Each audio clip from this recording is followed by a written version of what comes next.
saw an interview with RZA from Wu-Tang, who is responsible for all of their beats, all of their background music. And I remember him saying that he like just decided to start studying music theory in like 96. And then I realized that he had already released like 3 platinum albums by the time he had decided to start learning music theory. And the more I was digging around it, it's like so much of this was about the idea of a or kind of like shifting what it meant to be a musician. In the 80s, samplers came out and they just kind of like changed the game. Like before samplers came out, like you needed to actually be a technician to make music. You needed to know how to play piano, you needed to know how to play drums, or you needed to be able to pay people to do those things for you.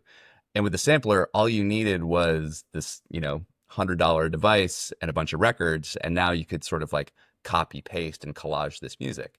And that was really the beginning of hip hop. Was now all of these people who didn't necessarily have access to musical training or instruments or any of those very expensive elements, now we're able to like express a craft in this very like kind of collage intuitive way. And it became way more about curation and taste and vision than it became about technique or like hard skills in a way.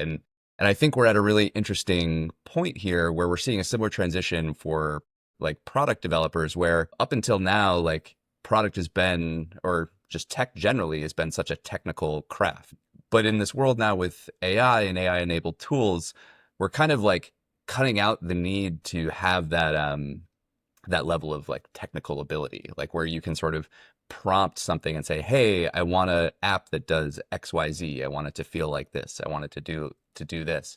And in my mind, it really echoes a lot of what we saw with music and hip hop.